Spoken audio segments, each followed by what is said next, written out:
5 conselhos valiosos do Rebbe para a nossa vida. Na realidade são 5 episódios, 5 histórias, 5 conversas, e vamos tentar aplicar para a nossa vida as lições. Primeira história. Yaakov Schiffman era um jovem de 13 anos, quando infelizmente seu pai foi diagnosticado com um tumor gravíssimo e que está se alastrando rapidamente. De uma hora para outra, a vida dele muda, a vida do pai e automaticamente a vida do filho. Era uma criança de 13 anos, ele estava perdido, não sabia muito como lidar com a situação e sugeriram para ele ir falar pessoalmente com o Rebbe de Lubavitch. Então vamos lembrar que o Rebbe assumiu a liderança em 1951 e nos primeiros anos o Lubavitch começou, quem já foi ou quem vai para o 770 sabe que tudo começou numa sinagoga pequenininha, menor do que essa. A gente tem futuro então, né? Então tudo começou com um número muito reduzido. Alguém fechar a porta? Não, estão tocando ali.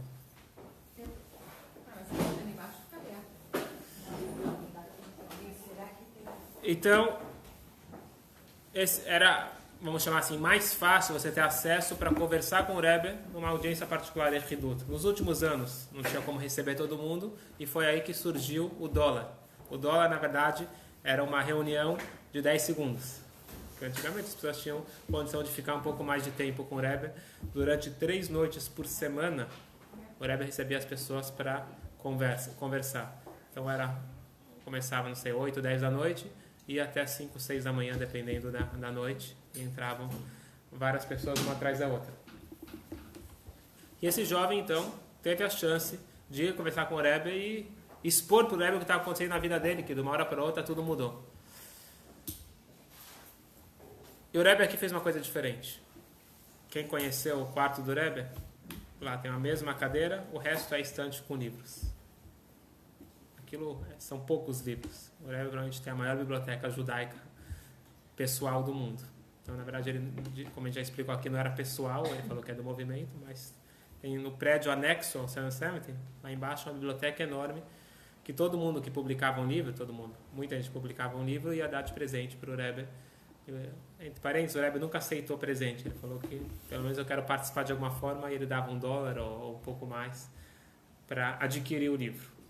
Mas, de qualquer forma, na sala do Rebbe tinha alguns livros, bastante livros. O Rebbe se levanta, uma coisa incomum, no meio de uma conversa, o Rebbe se levanta, busca um livro grande, um livro de Talmud, e abre o Talmud e começa a estudar com o garoto. Ele lê em aramaico e traduz para o Yiddish, que era a língua que o rapaz entendia. E ele conta, aí ele fala o seguinte: o teu pai agora está muito doente e seu fim está chegando. O Rebbe já disse que ele não vai se recuperar. Teu pai vai entrar em depressão e você vai entrar em depressão. Então você precisa de algo para te dar forças. Eu quero te dar algo para te ajudar, para você conseguir, como a gente fala em hebraico, le'achzik mamad, aguentar a barra nesse período. Miriam, se puder só ligar aquele ar. Obrigado. Não precisa não, Rabino, tá bom? Você é frio. Antes que esteja calor, quer que abra a janela? Abre só um pouquinho, tá? Calor interno. Bom, o Rebbe abriu. Obrigado. O Rebbe, ele abriu o Talmud e começou a ler do primeiro tratado do Talmud, que é o tratado de Brachot. Uma passagem do Tanakh, quem lembra do livro de Reis, livro de Melachim, a história de Hiskiau. Hiskiau, um rei, Melech Hiskiau, um dos nossos reis, ele está muito doente. E o primo dele, que era o profeta Isaías, ele veio para dar uma mensagem em nome de Deus. Então, só para colocar em contexto, as pessoas às vezes não sabem. Um profeta, ele tem as mensagens divinas e o que ele fala é tudo o que Deus passou para ele. Não é invenção, não é que eu tive uma inspiração. Então é diferente de um rabino. Um profeta é aquele que está falando a palavra de Deus. Ele chegou, esse profeta, para o rei, falou: eu vim aqui te avisar que você vai morrer. E o rei falou para ele: vai embora daqui. Ele falou: é sério? Falou: é sério coisa nenhuma. Quem é você? Falou: não, Deus me revelou isso. E ele ia morrer porque ele fez algo de errado. Agora não cabe todos os detalhes da história, mas o que é importante, ele fala para o profeta: assim eu recebi tradição dos meus antepassados. Até mesmo que tenha uma espada afiada no teu pescoço, não deixe de pedir misericórdia divina. Então, você pode estar nas últimas, você não pode desistir, você tem que pedir ajuda divina e tudo pode mudar. E o profeta falou: sinto muito, a tua esperança é boa, mas Deus me passou a mensagem. E ele manda o profeta embora. Resumindo a história, o rei, está escrito que ele virou para a parede, a expressão do Tanar, quer dizer que ele queria ficar sozinho, rezando e falando com Deus. E resumindo a história, ele se recuperou e viveu mais 15 anos. Não é o tema de hoje, mas uma vez a gente deu uma aula sobre isso, sobre o poder da oração. Porque é uma coisa curiosa. Deus falou que ele vai morrer. Deus passou essa mensagem para o profeta. E de repente você muda a opinião divina? Deus muda de opinião? Deus é indeciso? Não. Mas falou justamente para ele rezar mais. Não. Deus falou, é isso. O profeta viu exatamente o que vai acontecer. Então, quem quiser depois, acho que está gravada essa aula sobre oração, mas a conclusão é muito interessante. Deus não mudou. Quem mudou foi Hizquiel. Aquele Hizquiel que tinha que morrer, morreu. Quem viveu mais 15 anos foi um outro Hizquiel. Então o poder da oração é o poder de transformar quem sou eu. É dito que uma das formas, por exemplo, se tem Deus nos livre um decreto, uma coisa muito ruim está acontecendo. Então diz o Talmud, uma das formas de se livrar disso é mudar de nome. O que quer dizer mudar de nome? Pegar e meu nome é Moishe, muda para David? Não. Mudar de nome é mudar de comportamento. Eu sou outra pessoa, não sou aquela mesma pessoa. Então na hora que ele mudou, o decreto desapareceu, porque não é mais a mesma pessoa. Então foi isso que aconteceu com Hizquiel. Mas de qualquer forma, essa é a passagem, voltando para a história. No Talmud conta essa passagem do rei Hizquiel.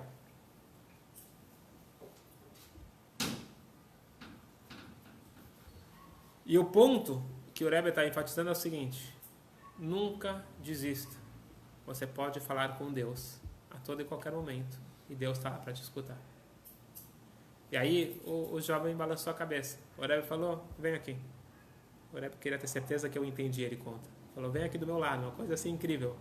O Rebbe falou: vem aqui do meu lado, e começou a apontar palavra por palavra com o dedo, e fez traduzindo palavra por palavra, igual um pai ensinando o seu filho Talmud.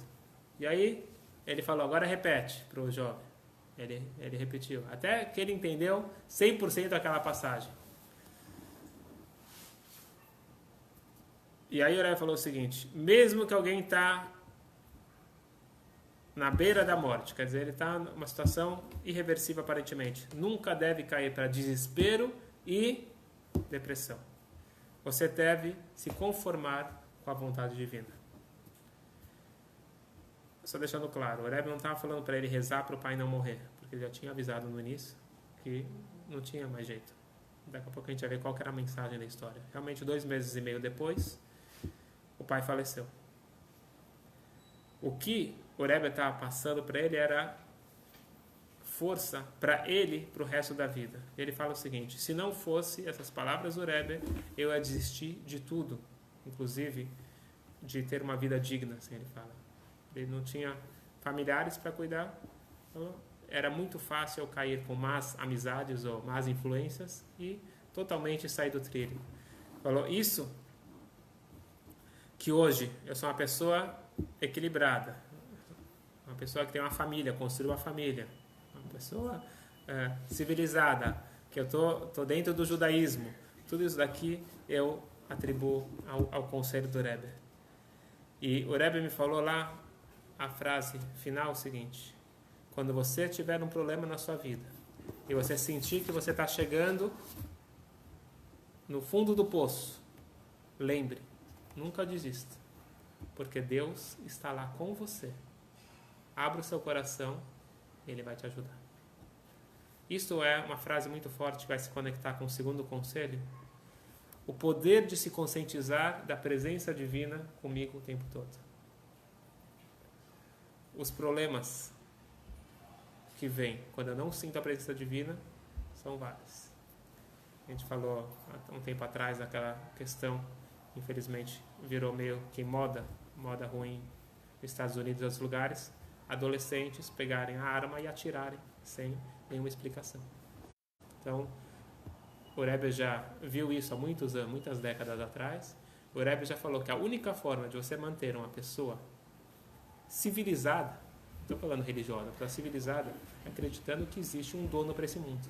Na hora que eu acho que o mundo é, como eu falo, hefker, não tem dono, eu só compro aquilo porque a polícia está me vendo, quer dizer, eu não sinto que existe uma regra, que existe um Deus, não quer chamar de Deus, é uma força superior, o que você quiser chamar, mas existe alguém que manda nesse mundo e eu devo prestar contas a alguém, então eu caio para fazer o que eu bem entendo, e muitas vezes a nossa alma animal fala mais alto e passa muita bobagem na minha cabeça. Então eu preciso ter essa consciência. E a mesma coisa, quando você entra em depressão, quando você se sente sozinho, você não se sente valorizado, você não sente que você é importante. Na hora que você entender que você é importante, não para as pessoas, porque as pessoas são frágeis. A pessoa, para poder te apreciar, tem que ter autoestima saudável. A maioria das pessoas não tem. Então, se eu ficar esperando que as pessoas me apreciem, se eu depender de validação, vai ser difícil. Agora, se eu souber que é o mais importante de todos, que é o Criador, o Rei dos Reis, Ele me acha importante, então eu tenho onde me segurar. E foi essa mensagem que o Rebbe quis passar para ele. Ele falou que Ezequiel estava designado, já tinha decretado que ele ia morrer. Ele sabia que não, que ele pode falar com Deus a qualquer momento. Até mesmo que tenha uma espada no teu pescoço, fale com Deus. Converse com Ele. E Ele está lá para você. E Ele não está longe. Vocês vão falar, Papai do céu. Não, Deus está comigo aqui, no meu coração, junto comigo. Isto é o primeiro conselho para como lidar com situações desafiadoras. Momentos difíceis, não conte com ninguém, conte com Deus. E com você mesmo, com a força que Deus te deu. Segunda história. A psicóloga Ruth Benjamin.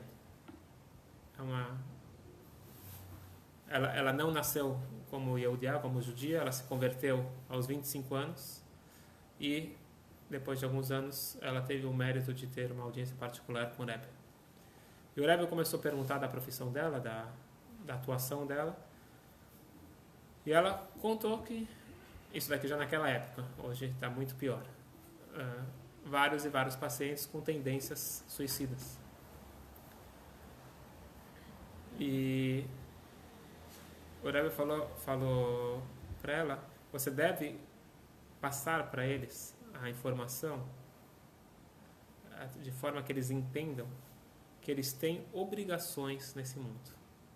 Então, a gente tem aquele conceito, tirar o maior proveito da vida. Não, você tem obrigações nesse mundo. Muito se fala de amor, às vezes tem que falar também de regras. E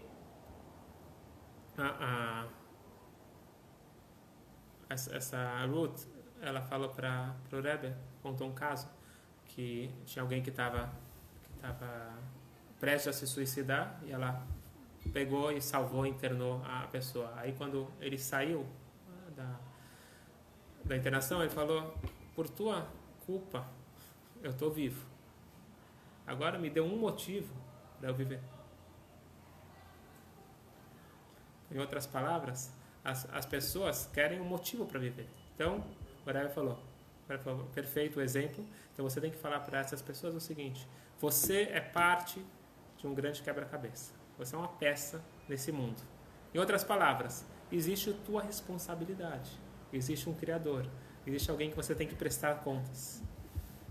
E você tirar a vida, seja a tua própria vida, é um ato de homicídio. Em outras palavras, você está tirando a sua vida, achando que não existe importância na sua vida nesse mundo. Saiba que você é muito importante nesse mundo.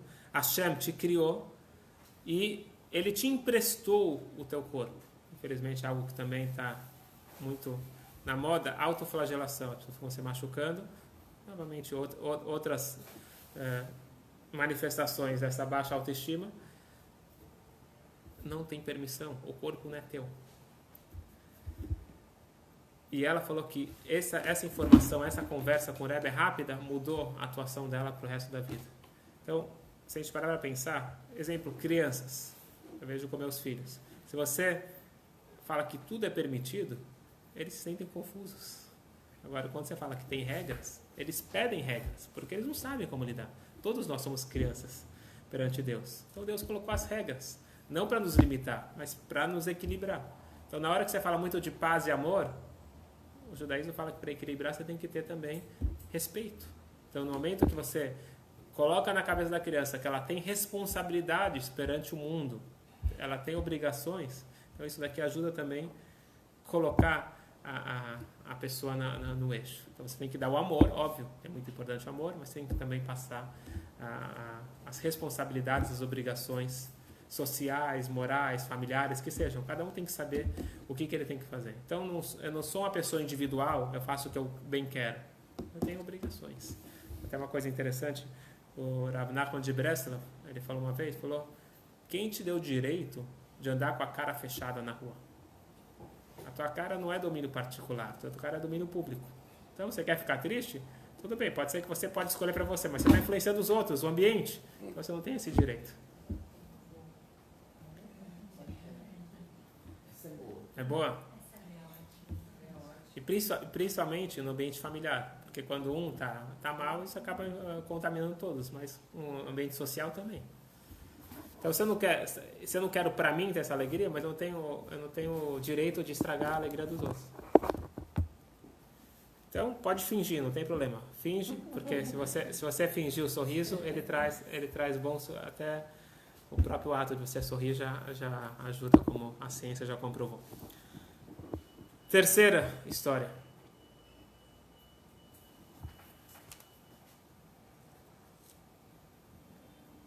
Erwin Velinsky é um jovem, ele cresceu no Brooklyn, numa família tradicional, religiosa, e na adolescência entrou naquelas crises e abandonou tudo, abandonou a família, abandonou o judaísmo, foi para outros ambientes, acabou casando, montou uma clínica dentária e em um dado momento tudo estava dando errado na vida dele. A clínica estava prestes a abrir falência, a mãe, os médicos falavam que estava na última, mãe jovem, a esposa teve depressão pós-parto e não saía da depressão, e para completar, ele tinha acabado de receber um comunicado que ele deveria servir no exército americano na guerra com a Coreia, na frente de batalha.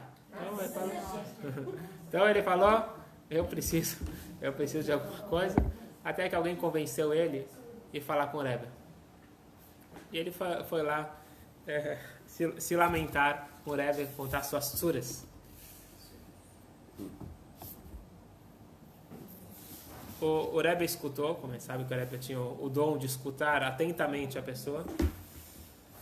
E a Rebbe começou a me perguntar qual é a sua conexão, sua ligação com o judaísmo.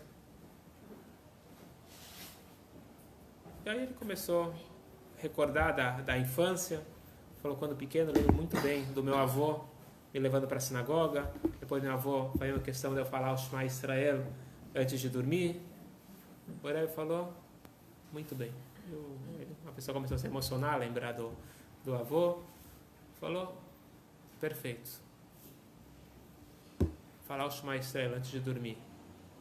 Isso vai te ajudar a ter uma noite tranquila. E você falar o Shema Israel de manhã vai te ajudar a ter um dia bom. Acho bom você colocar isso para a tua vida e colocar o Tefilin todo dia de manhã. Isso vai te ajudar a equilibrar a sua vida. Aí o Rebbe perguntou, e você trabalha no Shabat? Ele foi obrigado a confessar que sim. O Rebbe falou, quando você mudar de residência, não sei se ele tinha contado para o Rebbe ou não, mas quando você mudar de residência, vê talvez para não abrir tua clínica no Shabat.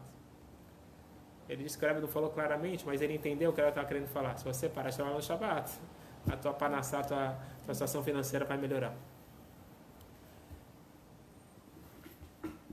Ele agradeceu o Rebbe, começou a fazer o Shema Israel, colocar o Tefilin, e realmente quando ele mudou, ele foi para a guerra da Coreia, Baruch Hashem voltou vivo, e quando ele mudou, ele falou, vou testar, não custa testar, tipo, já estou quase falindo, não custa tentar, o que o Rebbe sugeriu. E ele estava numa cidade, que a gente tinha uma cidade de residência, uma cidade que as pessoas chegavam muito tarde durante a semana, e só podiam ir no dentista sábado e domingo. Então, sábado, não sei se domingo ele abria, sábado, o dia mais cheio. Eu vou testar. Ele fechou no Shabat. Ele falou, eu sou uma pessoa muito calculista, muito matemática. Eu não sei te explicar. Mas cada semana a receita aumentava. Como? Não sei. Mas começou a aumentar. E posso falar que Baruch Hashem, minha mãe viveu mais 10 anos, minha esposa saiu da depressão e tudo se organizou. Isso que eu tenho hoje, uma vida equilibrada, uma vida boa, foi graças às brachot e ao conselho do Rebbe. Então, terceira história, a força do Shema Israel, para equilibrar a gente, do Tefilin para os homens, e o Shabat com uma receita para melhorar a situação financeira. Na verdade, o Rebbe fala sobre duas coisas. Esse é um conselho, mas tem outro conselho também muito famoso do Rebbe para a situação financeira, tzedakah. Alguém fala, eu estou ganhando menos. Então, quer dizer que está faltando tzedakah. Dá mais tzedakah, mas eu estou ganhando menos. Não é a lógica humana que vai funcionar, pelo contrário, é a lógica divina. Então, Hashem ele fala, aser vitaser. Dê o maser, dê pelo menos 10%. O Rebbe recomendava dar 15, 20, mas dá pelo menos 10% e vai ter Hashem como teu sócio, e assim as coisas vão melhorar. Próxima. Rabino Norbert Weinberg, uma pessoa que trabalhava muitos anos com a educação judaica, professor, diretor, e ele não estava vendo sucesso. Provavelmente ele estava numa escola com alunos desafiadores, e ele falou, Rebbe, eu estou me sentindo desanimado, eu quero desistir disso. Talvez não é para mim, talvez eu não nasci para ser educador, talvez eu vou procurar outra carreira. O Rebbe falou, você está me perguntando qual que é a importância de ensinar crianças? Essas crianças não têm culpa de nada, eles estão começando a vida. Cada um deles, o Rebbe frisou, pode se tornar uma pessoa enorme, uma grande pessoa no futuro. Você me pergunta, o que vale a pena dar aula para eles? Eu vou te falar que mesmo uma pessoa que está saindo para assassinar alguém, ele te avisou, vai assassinar alguém, você não tem como impedir isso. Mas você tem a chance de fazer que no caminho ele faça uma coisa boa. Você não deve fazer que ele faça uma coisa boa, independente do que ele vai fazer depois? Falou, se você dá a chance, você pode ensinar uma criança. Está falando que eles não evoluem. Você ensinou uma criança agora, ele fez uma coisa boa. Você ensinou, ele fez uma brachá. Tem uma coisa que pode ser maior do que isso? Ele falou, eu fiquei perplexo de pensar, nunca vi educação dessa forma. Eu estava há muitos anos no campo de educação e nunca me passou esse prisma. E no final, as últimas palavras dela foram o seguinte: não se preocupe o que vai ser quando eles crescerem. O que eles vão fazer, o que eles não vão fazer, o que você ensinou. Você faz da tua parte o teu máximo. E o que eles fizerem, cabe a eles. Falou, aquele encontro fez uma mudança na minha vida e me deu a força de continuar em frente. E na hora que eu entendi que cada mitzvah, cada coisa boa que eu consigo colocar no coração dessas crianças, isso é uma potência incrível. Eu tinha certeza que meus esforços não eram em vão. E eu fiz isso daqui, como agora, meu novo método, minha nova filosofia. Isso mudou a minha forma de lidar com as pessoas. Eu posso garantir hoje, com modéstia, que eu fiz a diferença na vida de muitas pessoas. Então, quarto conselho, saber que todos nós temos o poder de influenciar positivamente alguém. Essa pessoa não presta, essa pessoa não... Isso daqui é proibido falar. Todo mundo, se eu posso, até mesmo se eu conseguir que a pessoa faça um ato negativo a menos, também já está valendo. Então, se eu conseguir influenciar positivamente, eu consigo, todos nós podemos influenciar alguém. Pode ser no trabalho, pode ser amigos, ou pode ser o motorista de Uber que você encontrou. Qualquer um que você encontra, você pode falar de besteira, pode falar de futebol, você pode falar uma coisa significativa, e às vezes dá um conselho, às vezes dá uma palavra que pode ajudar a pessoa de alguma forma. Quinto conselho. Professor Shlomo Akshtein. Ele foi muito tempo reitor na Universidade de Bar Ilan, em Israel. E na década de 50, ainda quando jovem, ele foi como shaliach do Bnei Akiva para o México. Israelense, ele foi lá para um trabalho comunitário, 2 anos no México. E ele estava tendo dificuldades, ele está sentindo que não estava progredindo na missão dele, e ele foi visitar o Rebbe.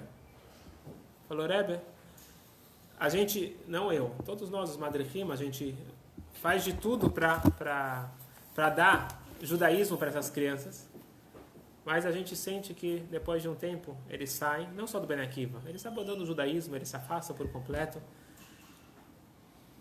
Da onde que a gente conseguir forças para lidar com essas decepções? O Rebbe olhou firmemente nos meus olhos e disse o seguinte: o rei Davi diz no livro de Teilim, nos Salmos, Azorim bedimah beriná iktsoro, aqueles que plantam com lágrimas vão colher com cântico. Isso significa, se alguém planta com lágrima, o que quer dizer? Não é choro, com suor, com esforço, ele passa a luz, o calor do judaísmo, é garantido que ele vai colher os frutos com cântico. Cada um de nós, não só vocês, cada um de nós tem que fazer seu máximo para transmitir a educação judaica para os jovens e para os não jovens, para todo mundo. E é garantido que algo de bom vai sair disso. É parecido com o quarto, mas o Rebbe diz o seguinte: é certeza que algo de bom vai sair disso. Se você faz, tem até uma outra frase que diz, é uma hazaká, é uma regra que se foi feito com esforço, não vai ser em vão, vai ter resultado. Nem sempre você vai ter o mérito de ver o resultado. Muitas vezes você faz uma coisa boa e você não sabe depois o desdobrar da história. Às vezes você tem a chance de saber o final da história, mas é garantido que algo de bom vai sair disso. O Rebbe, ele se despediu do Rebbe, mas ele sentiu que ainda ele não estava forte o suficiente. Depois de 2 semanas ele manda uma nova carta para o Rebbe pedindo mais força, que está difícil lidar com as decepções do trabalho dele. E o Rebbe respondeu uma outra carta. E o espírito da carta é o seguinte: todo aquele que tem a força de influenciar os outros, especialmente aqueles que se envolvem com a educação judaica, é proibido. Então, a gente falou antes do positivo, agora às vezes é colocar o negativo, a proibição. É proibido abrir mão de uma pessoa que seja. Mesmo aqueles mais fracos, aqueles piores, você não pode desistir. Então, pelo bem não funcionou, falando que algo de bom vai sair, então até agora teve que ter a proibição. É proibido você desistir. E aí ele pegou forças, e ele passou essa mensagem para todos os madrechim do Bnei Akiva, e isso daqui ficou muito forte para a vida dele. Depois ele voltou para Israel, ele assumiu lá novamente o cargo de reitor na universidade, e depois que ele se aposentou, ele foi fazer o trabalho, como a gente já falou aqui, que é proibido se aposentar, ficar sem fazer nada. Ele foi ajudar voluntariamente um belo trabalho que o filho dele fazia. O filho dele abriu uma organização para lidar com jovens viciados, mas não qualquer viciados que foram introduzidos no vício pelos pais. São casos bastante sérios, já uma segunda geração de viciados. E um trabalho muito difícil, retorno, talvez era para latinos, não sei, essa instituição, e ele foi lá e ele disse que a frase que o Rebbe falou para ele 60 anos antes ajudou muito ele nesse trabalho.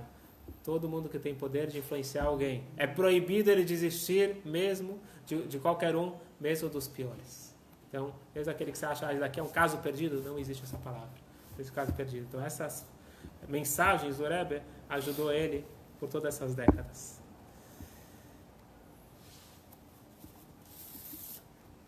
Que horas são? Então, bônus, mais um. Quase. Pode mais um? Mais dois. Mais dois, então. Três. Tá vendo? Véspera de feriado, o pessoal quer estudar a Torá. Noite toda? Shavuot. Tá certo, é isso mesmo. Uma pessoa muito boa, muito sincera, uma pessoa muito conectada a Deus, que vivia 150 anos atrás, não, até menos, 100 anos atrás, na época do quinto Rebbe. Ele trabalhava como relojoeiro, uma boa profissão na época.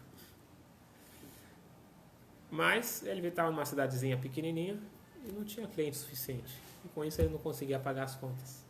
Em uma das ocasiões, ele foi encontrar com o quinto Rebbe, o Rebbe Rashab Dover. Falou: Rebbe, estou com problemas de parnassá, estou precisando ganhar mais. O Rebbe falou: você está numa cidade pequena, você tem que ir para uma cidade maior. Vai para a cidade de Kamenker, muda para lá.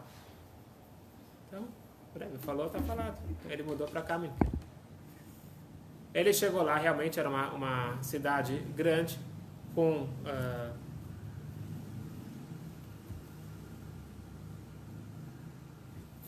potencial de clientes, mas rapidamente ele descobriu que não tinha judaísmo, não tinha comunidade judaica, e principalmente o que atrapalhava ele, que não tinha um Havruta.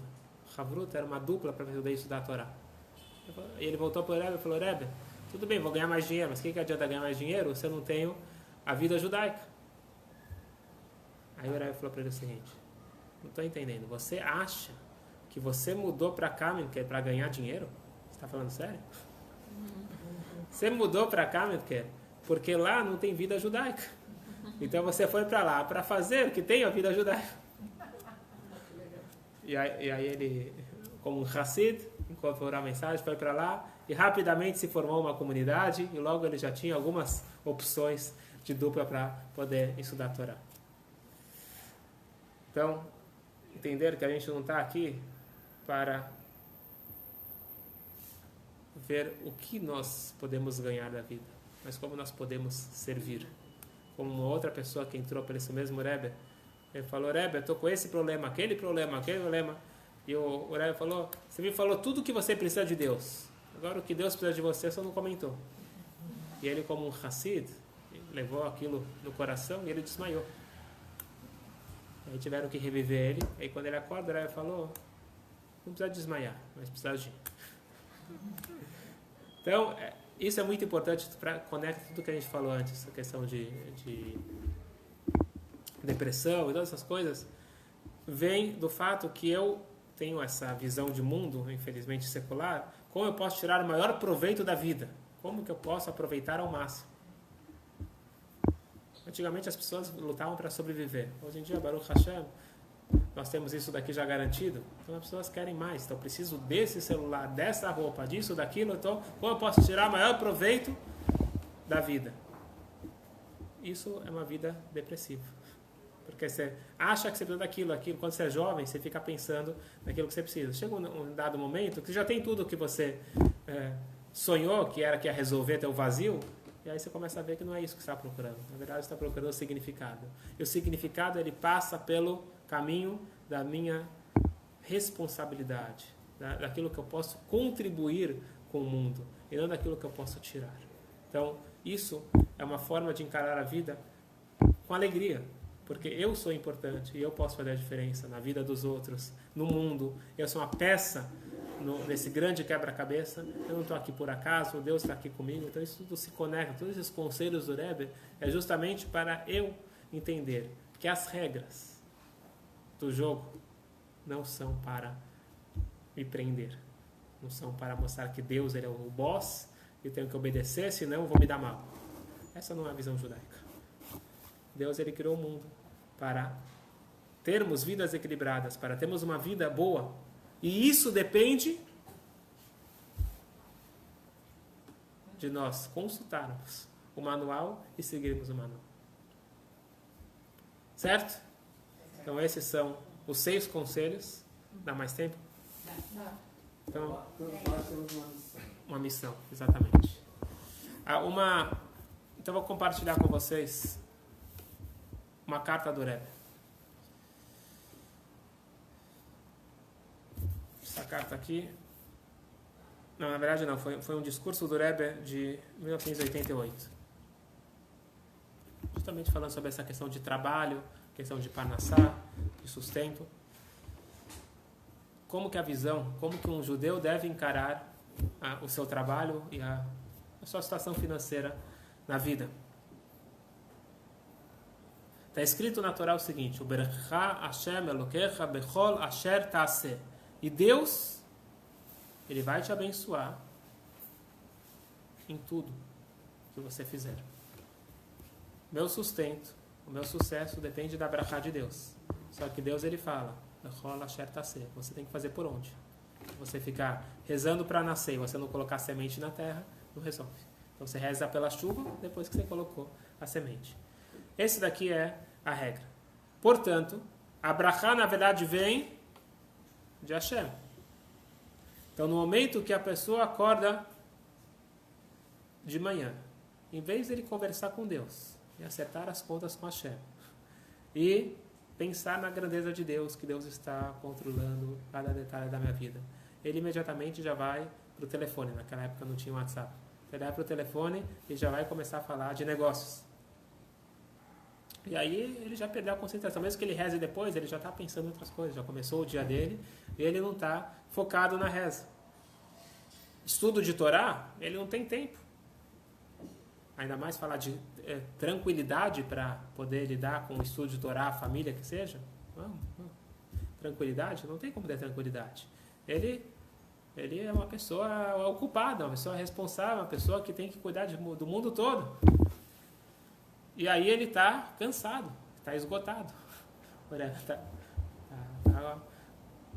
expondo o que acontece com a gente. Falou, por que ele está cansado? Ele não está cansado do trabalho. Ele está cansado dessas tanta informação que ele coloca na cabeça dele, e principalmente de Kinat Sofrim, da inveja. Ele vê o outro, ele precisa ser igual, tanto em status, tanto em trabalho. E aí ele começa a ter uma preocupação atrás da outra. Porque uma preocupação atrai outra. E ele tem que lembrar o que falam nossos sábios, o que fala o Rebbe anterior. Tracht gut, wird sein gut. Pense positivo e vai ser positivo. O próprio fato de você pensar positivo vai atrair as coisas positivas. Então é uma promessa aqui. É uma promessa. Pense positivo, vai ser positivo. E depois de tudo isso, você já escutou isso várias vezes, mas você continua a se preocupar. Você continua trazendo um monte de preocupações para a sua vida. Então você tem que se conscientizar que o kli, o recipiente, para trazer as brachot de cima, não é preocupação, não é tristeza, não é depressão. É bitachon, é confiança, é simcha, é alegria. Que se você tiver com confiança e com simcha, você vai merecer ver os milagres igual acontecia com Baal Shem Tov. Assim que o Rebbe falou. E tudo isso, a conduta é você de falar com o seu rabino. O Rebbe enfatizou, e como nessa época estava na campanha muito forte, de ter um mentor espiritual, que a gente chama isso de mashpia. Então tem rabino de perguntas de lei e tem o mentor espiritual, o seu guia espiritual. Que a pessoa não pode tomar decisões sozinhas, porque a pessoa é subjetiva. Então a pessoa suborna para o seu lado. Está escrito que o suborno ele deixa a pessoa cega. E mesmo que ele é um sábio, muito mais se ele não for um sábio. Então, portanto, todos devem seguir o conselho. Asele harav, procure o seu mestre, se aconselhe com ele, mas importante, procure e exerça na sua vida alegria, confiança. Isso vai mudar todo o caminho e todo o resultado da sua vida. Acho que isso daqui, depois dessas palavras, não precisa acrescentar mais nada. Semana que vem, se Deus quiser, começamos o curso de reencarnação. Vamos passar para outro nível. Aí assim dá medo.